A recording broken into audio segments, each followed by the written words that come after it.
Hey guys, welcome to Midweek Live, week 3 of the Family Matters series. I'm Josh. If we haven't met before, what's up? You can find me on Instagram. I'm a great follow, I'm sure.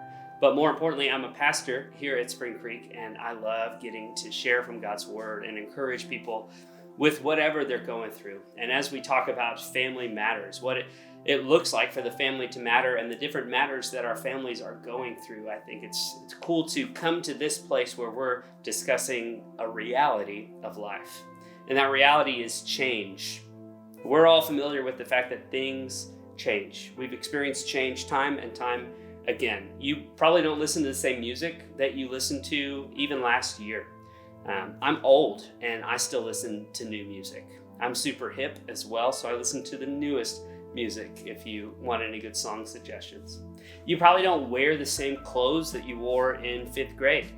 Fashion has changed, fashion styles, your size has probably changed. Believe it or not, I am taller than I was in 5th grade, so I've had to buy longer pants. And I didn't have this beard when I was in 5th grade. I didn't get this until closer to 7th grade. So things change, and things change for the better, I think.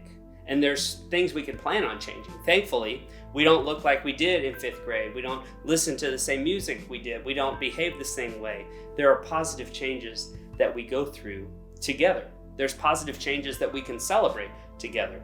But there's also change that is difficult, and that's often unexpected change. Unexpected change isn't necessarily, I wear different clothes than I did 5 years ago. Ideally, we should expect that change. I'm taller than I was 10 years ago or whatever. We should expect those changes. There's unexpected changes like I'm not friends with that person that used to be my best friend. Or I don't live in the same town as that person and we used to be super close. Or we're not in this neighborhood anymore. I don't go to that school anymore. So there's some things that change that are hard.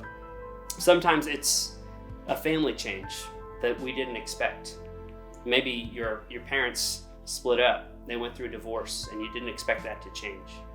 Maybe your older sibling left the house to go to college or join the military or just left sooner than you thought. Or you've lost a loved one. Or you've had to deal with someone becoming disabled, or whatever the change may be. Unexpected changes are really hard on our lives. Could be sickness, could be financial, could just be some major drama you're dealing with that you didn't plan on dealing with it. Some of us thought that we'd finish this school year like a normal school year, but reality is you probably haven't been in a classroom for school since end of March. And who knows what next school year looks like. There's unexpected changes coming. Maybe you're expecting to play football or march at halftime or join the baseball team or get to hang out in person with your friends this fall. And I don't know if the schools are going to say, we're just going to be online, or we're not going to do that sport, or this thing is happening over here now. Unexpected changes are hard. And when it comes to change in our family, it's sometimes even harder because we feel like the one constant we should have is our family. And so when the change happens at home, it hits a little deeper and it cuts deeper, and we have to deal with it in new ways because we can't necessarily run from it because it's in our home.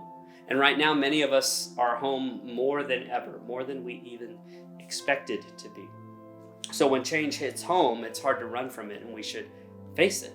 Face that the reality is change. And it's not always joyful, and it's rarely easy. Even sometimes the easy changes get bigger, harder, more difficult, and they have side effects that we didn't really expect. So no matter what our experience is in life, no matter where we live or who our friends are, there's some change that is unexpected, but change in our family makes life a little bit more difficult. And we want to fix it. We want things to go back to the way they were. But sometimes if things went back to the way they were, we'll never grow. We'll never get better. The way they were may be an unhealthy situation for us and for our families. So I wanted to talk a little bit about what unexpected change can look like and how we can overcome, how we should respond to family matters when change happens this unexpected, how we can continue to move forward and press on when things happen that we didn't plan for. And some of these things aren't going to be very fun. It's never fun to see your parents split up. It's never fun to lose a sibling, to lose a friend, to not get to hang out with your brothers and sisters like you used to. But it's necessary for us to continue moving forward. We can't just sit idly by. So in the Old Testament, there's a man named King Solomon, and he was the smartest man who ever lived. They call him the wisest king. And he was the wisest king because he sought the Lord in everything. He wanted to become the richest man in the world because he wanted to see what that would get him. And so he became the richest man in the world, and it didn't really get him what he wanted. He wanted to build bigger castles, and so he did that, and it didn't get him what he wanted. He wanted to conquer lands and villages and get a bunch of wives, and he did all those things, and it didn't get him what he wanted. And so he wrote a book about his experience doing that. It's called Ecclesiastes. And the gist of the book is that everything that happens on earth is meaningless. So let's just keep pressing on. Because he knew that on the other side of what we're going through, on the other side of this life, there's something way more meaningful than becoming bigger, better, faster, stronger, richer. There's more to this. And he wrote in Ecclesiastes chapter 3, "There is a time for everything and a season for every activity under the heavens, a time to be born and a time to die, a time to plant and a time to uproot, a time to kill and a time to heal, a time to tear down and a time to build, a time to weep and a time to laugh, a time to mourn and a time to dance, a time to scatter stones and a time to gather them, a time to embrace and a time to refrain from embracing, #social distancing, a time to search and a time to give up, a time to keep and a time to throw away, a time to tear and a time to mend, a time to be silent and a time to speak, a time to love and a time to hate, a time for war and a time for peace." It's pretty poetic and deep, saying that everyone get ready because change is coming. There will be a time when things happen and a time when those things change. We can promise you that. And King Solomon seemed to know everything. He says nothing is constant. Everything will be different, and that's for a good reason. We shouldn't just resist change. Sometimes we have to accept this new reality. And when we do that, we can move forward. Because in everything, every season under the sun, there is a time that it's set for, and then there's a time where we have to move beyond that. And those seasons keep us moving forward and keep us growing and getting better. I don't want to depress you and say, yeah, sometimes it's going to suck, but sometimes it's going to be okay. But the reality is there's change we can control, there's change we can't control, but the constant is change. So we have to adapt and adjust to it. So instead of fighting change or pretending like this change doesn't happen, we should recognize things are going to be a little bit different. So how will that make me different? What can I do to respond to this change that's coming after me? The good news is God's aware of this change, as he showed Solomon, as he tells us in his word. He's aware that things change, and he changes them himself for a specific reason. In the book of Isaiah, Isaiah was a prophet, so God would talk to Isaiah and Isaiah would talk to the people. And then that would just repeat as God had something to tell them. And so God's people were trapped. They were slaves to Babylon. They were going through some hard stuff. And they didn't think God was for them. They didn't think he was working anymore. They didn't think he was active in their lives. But he had some promises to tell them.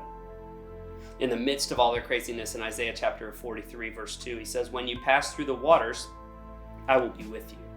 And when you pass through the rivers, they will not sweep over you. When you walk through the fire, you will not be burned. The flames will not set you ablaze." Basically saying, I'm going to be with you. You're going to go through some stuff that seems really hard. If you're walking through a rushing river, it's going to seem like this river is going to knock me down. But God says it's not going to knock you down. When you walk through fire, you're going to think, I'm going to get burned. But God says you will not be burned.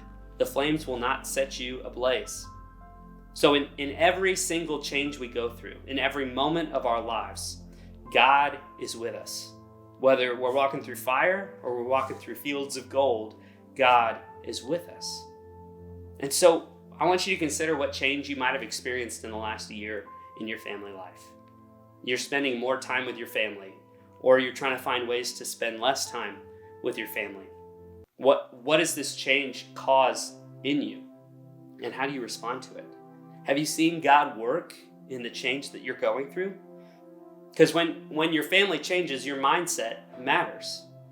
When your family goes through hard things, the way you think about those hard things matters, because that's what's going to shape you, and that's what's going to show your faith. Because if you're putting your faith in money and your family faces financial ruin, you're going to be pretty disappointed. And your faith is going to be revealed. Like, man, my faith was in money. Money let me down. Now I'm just angry about it.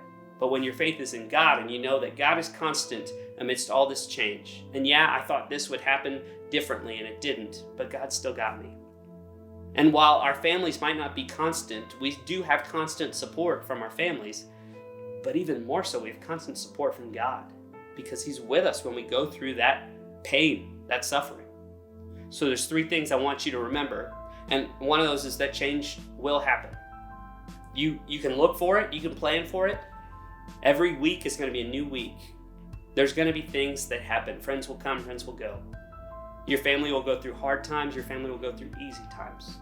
So understand that change happens, but there's a time for this change.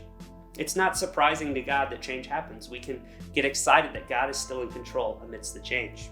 The other thing is that God is with you through the fire, through the storm.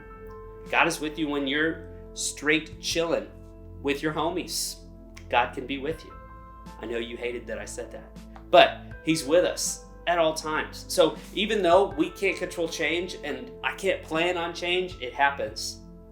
And when we know that God is with us in the change, we can be comforted.